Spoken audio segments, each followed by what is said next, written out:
Star మా ఛానల్లో త్వరలోనే ఒక కొత్త సీరియల్ టెలికాస్ట్ కాబోతుంది. ఆ సీరియల్ పేరు చిన్ని. ఈ సీరియల్ కి సంబంధించిన ప్రోమోని కూడా స్టార్ మా ఛానల్ వాళ్ళు రిలీజ్ చేయడం జరిగింది.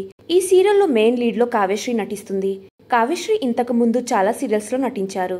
అప్పట్లో స్టార్ మా ఛానల్లో ప్రసారమైన గోరింటాకు అనే సీరియల్లో శ్రీవల్లి అనే క్యారెక్టర్ తో తెలుగు బుల్లితెరకి ఎంట్రీ ఇచ్చి తన అందం అలానే అద్భుతమైన నటనతో మంచి గుర్తింపుతో పాటు ఒక మంచి ఫ్యాన్ ఫాలోయింగ్ ని కూడా సంపాదించుకుంది.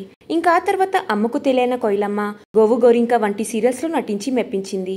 ప్రస్తుతం అయితే చిన్ని అనే ఒక కొత్త సీరియల్లో హీరోయిన్ గా యాక్ట్ చేస్తుంది. అయితే ఈ సీరియల్ ని ఎప్పుడు ఏ టైం స్లాట్ లో వేస్తున్నారని చాలా మంది ఎదురు చూస్తున్నారు. అయితే ఈ సీరియల్ జూలై 1 నుండి సోమవారం నుండి శనివారం దాకా సాయంత్రం 7 గంటలకి స్టార్ మా ఛానల్లో టెలికాస్ట్ చేస్తున్నారు. ఇంకా నువ్వు నేను ప్రేమ సీరియల్ ని 7 గంటల నుంచి తీసేసి ఏ టైం కి వేస్తారో అని వెయిట్ చేయాల్సి ఉంది. మీకు ఈ వీడియో నచ్చడైతే లైక్ చేయండి, షేర్ చేయండి. ఇంకెలాంటి లేటెస్ట్ అప్డేట్స్ కోసం నా ఛానల్ ని సబ్స్క్రైబ్ చేసుకుని పక్కనున్న బెల్ ఐకాన్ యాక్టివేట్ చేసుకోండి. Thanks for watching.